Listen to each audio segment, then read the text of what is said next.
Nah, ini ada teman saya nih, tetangga petani sebelah itu ya. Kenapa tuh? Waduh, dia habis tanam tomat kecil segini. Terus? Langsung habis dia pupuk pertama, pupuk dasar itu berapa hari itu kuning. Lah, itu gimana itu? Lah itu mungkin teknik pemupukannya yang salah Om.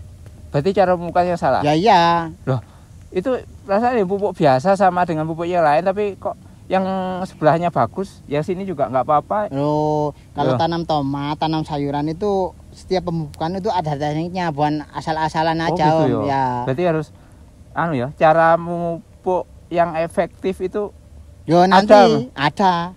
Kita bahas di video. Ya makanya nanti pemirsa lihat bagaimana cara kita memupuk tomat yang benar.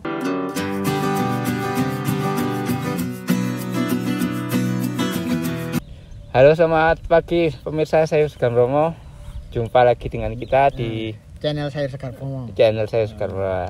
Kali ini kita akan membahas masalah pemupukan tomat. Ya. Pupuk yang kita gunakan dalam menanam tomat. Ya. Sesuai dengan pengalaman kita.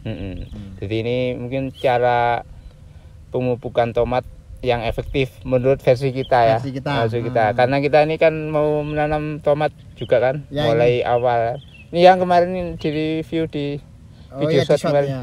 Ini bibit Diana itu. Bibit Diana ya. Nanti kita review mulai awal dah Om ya. Mulai awal dari sini. Karena topik kita masalah pupuk. Apa sih kenapa tanaman harus dipupuk itu? Pupuk itu kan makanan tanaman. Makanan tanaman ya. Kita tanam sesuatu ya harus disediakan makanannya juga. Gitu. Kita menggunakan apa di sini? Pupuk kan ada yang garis besarnya dua, organik sama kimia. Ya kita pakai dua-duanya. Jadi setengah-setengah. Yang organik itu pakai kotoran ayam itu kan organik Om. Tetap kita pakai. Terus yang kimia ya pakai NPK itu. Kimia pakai NPK ya. Pupuk dasarnya NPK yang 15 atau 16? Ini sementara saya pakai Ponska Om. Pakai Ponska. Jadi untuk pupuk kandang kita pakai ayam ya. Kotoran ayam. Kotoran ayam. Kayak gitu. Tapi nanti untuk dasarannya kita tambahi yang P-nya. Fosfatnya kita tambahi. Oh, fosfatnya yang kita tambahi ya. Ya. Jenis-jenis pupuk yang kita kan pakainya gitu ya, NPK sama pupuk kandang untuk pupuk dasar. Ya. Tapi kalau untuk secara umum itu untuk tanaman tomat itu memang untuk pupuk awal sampai pupuk selesai itu harus sama atau beda-beda? Sama Om. Sama ya, sama. Tetap kita pakai NPK saja. Jadi kalau sebisanya kalau tanaman tomat itu yang N-nya itu yang dikurangi. Soalnya nanti kan N itu bisa didapat dari pupuk daun juga bisa kan? Pupuk daun. N-nya ya. Jadi yang utama apa? P sama K kayak Om. P sama K ya. Jadi kalau sebisanya itu kalau menurut pengalaman saya itu yang P-nya waktu tanam itu agak banyak. Soalnya untuk akar kan? Akarnya gitu. Nanti kalau kebanyakan N itu biasanya itu bisa pecah Om. Oh gitu ya? Kalau tomat apalagi musim hujan kayak gini. Oh, terutama untuk musim hujan. Pertumbuhan cepat tapi nanti gampang pecah gitu. Oke, gini, kalau pemupukan kan asumsi kita kan tadi itu kan pupuk bawah kan. Nah, itu kan dasaran. Kalau pupuk daun juga pupuk kan? Tapi kan di daun Om. Nah, tapi kan tetap pupuk dia. Ya betul. Tapi dia kan bukan di tanah, dia disemprot. Terus untuk usia di bawah sebelum berbunga, nah itu biasanya ada perlakuan pupuk tambahan apa enggak? Kalau saya itu seperti ini, setelah 3 hari tanam itu saya langsung susul dengan pupuk. Oh, ini berarti belum dikasih pupuk nih? Ini mau saya kasih. Jadi 3 hari kita tanam langsung kita kasih pupuk. Tujuannya apa di pikiran saya itu, kalau nanti sudah akar itu sudah mulai tumbuh lagi, habis dicabut kan udah mulai itu udah ada yang dimakan. Iya. Nah terus untuk daunnya setelah tanam itu daunnya kan juga saya pupuk nanti pakai Ultradap. Jadi bentuknya lain Om, nanti bisa langsung seger loh. Kayak orang itu habis layu ya, habis tidur langsung dapat jamu itu langsung seger gitu loh. Berarti itu ya, gini kan kita membicarakan masalah pemupukan yang efektif ya. Pupuk dasarnya harus pas. Ada pupuk daunnya yang kayak Ultradap tadi itu. Ultradap itu fungsinya untuk itu P kan tinggi. P-nya tinggi. Jadi memang tomat itu harus P tinggi memang ya. Pengalaman saya itu gitu ya. Soalnya dulu itu kalau kebanyakan N ya, Kalau N itu senangnya itu biasanya tanaman itu cepat tumbuhnya. Kayak seret gitu tumbuhnya. Cepat. Nah, tapi itu pecah, bisa pecah, biasa layu gitu loh. Terus batangnya terlalu gampang dipotong istilahnya. Ya itu rentan gamoh. Rentan poklek lah. Bahasanya apa? Bahasa Indonesianya apa? Poklek itu patah. Rentan patah ya, benar-benar. Kalau kayak katanya orang sini itu getas. Nah, getas, Umur setelah 30. Ada pupuk susulan enggak? Jelas ada. Nanti sebisanya kalau sudah mentil itu sekitar umur 30-35 kan sudah mulai mentil. Mulai keluar buah lah. Nah, itu langsung kita pupuk lagi NPK. NPK juga. Kalau bisa ya NPK yang apa? Yang agak mahal dikit. Maksudnya kayak yang non subsidi kan unsurnya memang ada tambahnya, bukan Poska. Kalau ada ya pakai yang itu. Itu nanti istilahnya nyedotnya itu lain. Seperti pupuk mutiara mungkin. Mutiara. Atau yang Pak Tani itu udah cukup ya? Ya Pak Tani memang cukup daun itu standar memang. Standar ya. Oh ya. Standar. Terus nanti untuk daunnya kita rubah lagi pakai MKP. Oh gitu. MKP kalium berarti kalium ya. Fosfor sama kalium. Kalium gitu. Ya itu untuk bunganya. Berarti itu bisa efektif memang ya. Bisa benar-benar dibutuhkan tanaman saat dia pertumbuhan sampai berbuah ya. Nah, ya itu. Untuk masa tapi gini, kalau ngomong efektivitas ya, ini kan ada orang itu pupuk itu pakai langsung bentuk granul ke tanah, di bawahnya itu kan ditutup. Sekarang banyak ngetren itu loh, pupuk pakai apa? Kocor. Itu efektifnya mana gitu loh. Ini bicara pengalaman. Kalau petani itu bicara pengalaman. Kalau pengalaman saya, kalau itu musim hujan, itu kayaknya kurang efektif Soalnya kalau kocor ya, kalau kocor itu, misalnya pagi ini kita kocor, siangnya langsung hujan, kayak langsung terbawa. Di pikiran saya itu pasti terbawa air kan ya. Air hujan. Sedangkan enggak, kalau saran saya, pengalaman saya, kalau musim penghujan itu bagusan ditabur. Oh gitu, kalau musim hujan ya, dari pengalaman ya. Tapi gini loh, juga ini ada variabel lagi satu, mulsa. Nah ini kalau menanam tomat dengan mulsa di musim hujan, misalnya kita pakai apa kocor gimana? Nah itu belum saya coba. Ini kan yang sebelah ini kan masih sekarang ini saya pakai mulsa, tapi belum saya kocor. Karena kan kalau walaupun musim hujan, kalau dia mulsa kan dia unsur erosi terhadap unsur hara karena hujan kan minimal kan? Iya minimal memang Mungkin dari segi efektivitasnya belum belum. Mungkin pemirsa Sobat Tani bisa berkomentar ya, punya pengalaman ya kita kan berbagi pengalaman. Tapi menurut saya gini kalau kocor itu kita harus harus ajak itu harus misalnya continue konsisten ya, misalnya kita 1 minggu sekali kita kocor, kita harus konsisten, 1 minggu lagi harus kita kocor gitu. Jadi sekarang ini tomat kita kocor kan sudah dapat makan, seminggu lagi kan yang jelas makan lagi. Kita harus kocor lagi, jangan sampai sekali tanam ngocornya sekali ya kecil Terus dosis kalau kocor gimana? Maksimal berapa? Ada yang bilang gini, petani itu bilang kalau 1 drum itu cuma jangan lebih dari 2 kilo, karena kalau lebih dari 2 kilo nanti efeknya tanamannya bisa rusak atau kadang-kadang menguning atau itu gimana? Memang benar ya? Pengalaman saya kalau satu drum 200 liter itu 5 kilo. Enggak terlalu tinggi itu? Enggak Karena kalau hitungan saya 2 kilo berarti kalau 1 drum 200 liter, dibagi 2 kilo itu kan berarti 1 liternya kan cuma sekitar 10 gram itu. Ya 10 gram 1 liter untuk kita ngocor kontinu itu kan cukup mungkin. Tapi kalau yang kita pakai kocor itu pupuk itu kan bukan pupuk jenis kayak urea kan NPK. Nah NPK ini beda gitu loh. Oh gitu ya. Beda. Kalau nanti terlalu sedikit ya kayak efeknya kurang loh. Apalagi kita pakai Ponska kurang sekali nanti efeknya. Jadi kalau menurut saya itu 5 kilo dah. Terus gini, kalau ngomong masalah pupuk, NPK itu kan termasuk salah satunya, P itu kan dia termasuk unsur yang slow release Slow release itu lama disedot sama tanduran tanaman itu kan lama. Nah, Iya, betul, kalau betul. dibuat kocor memang apa tetap slow release apa bisa cepat diserap? Apa memang mitos saja itu? Kayaknya kalau sudah hancur ya gampang diserap. Gampang diserap ya. Terus ini Om, yang P itu kan ada yang pupuk yang dulu itu, yang bio alam itu yang ada apa? Bakterinya itu. Bakteri. Betul. Itu beda Om. Yang ini saya pakai pakai Vertifos. Itu beda. Kalau yang Vertifos itu sampai sekarang masih ada.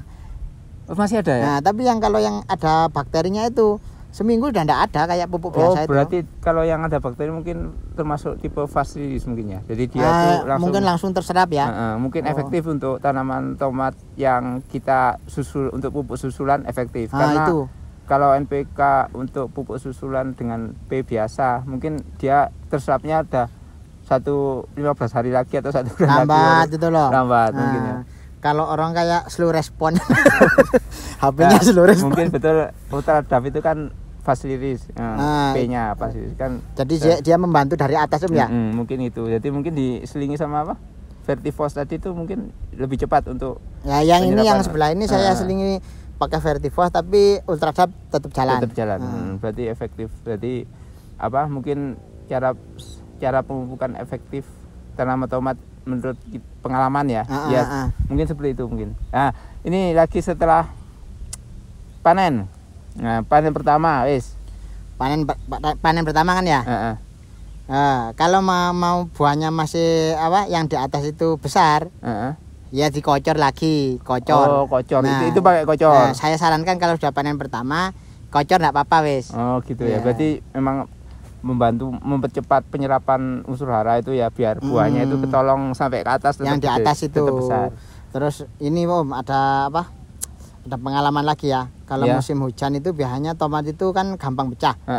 Nah, itu saya inisiatif saya itu saya enggak apa?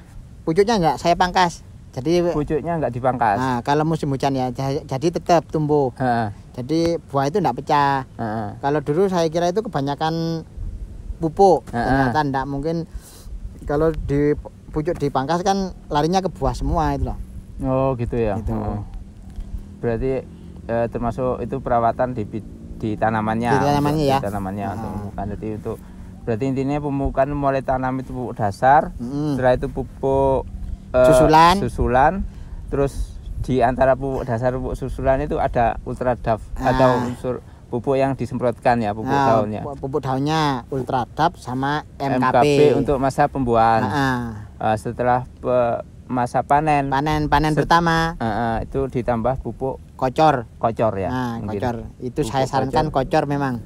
Pupuk kocor itu kalau NPK enggak terlalu lama. Ada pupuk yang dia kandungan K-nya tinggi tapi dia cepat rilisnya, KNO3 mungkin. Pernah coba? Oh belum, ada Om ya? Ada yang dari Pak Tani juga ada kayaknya KNO3. Itu apa? Dikocor berapa kilo satu drum kira-kira? Kalau KNO3 enggak terlalu tinggi kan. Dia cuma kita semprot? Butuhnya kalau bisa itu kalau kocor ya. Kalau kocor. Dosis kecil lah ya, mungkin 10 gram per liter sudah cukup, tapi untuk membantu penyerapan K ya. Biar buahnya tetap menjaga tetap besar gitu loh. Jadi harus pupuk yang fast slow release yang penyerapannya lama dibutuhkan untuk penyerapan jangka panjang ya. Iya, betul. Yang fast release yang cepat diserap tanaman itu dibutuhkan untuk memantoni istilahnya, mantoni makanannya. Tadi kan masalah waktu pemupukannya. Sekarang tekniknya. Nah, teknik pemupukan yang efektif atau yang benar itu seperti apa?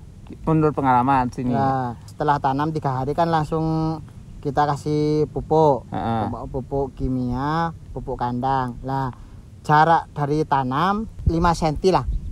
5 cm dari 5 cm ya. Nah, itu 5 cm itu dikasih di atasnya, enggak usah jeblok ya.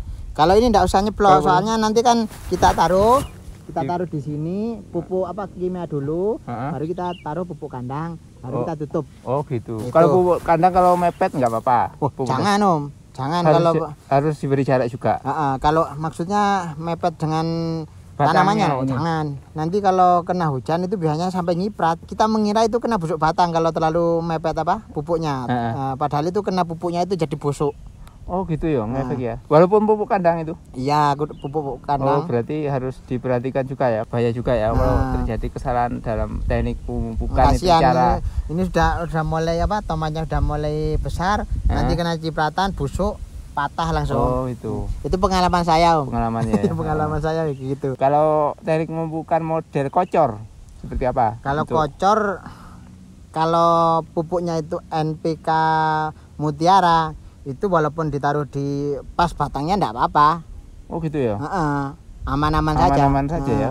Tapi kurang tahu kalau kalau pakai Ponska belum pernah. Soalnya kalau unsur N-nya yang terlalu tinggi itu biasanya sangit, Om.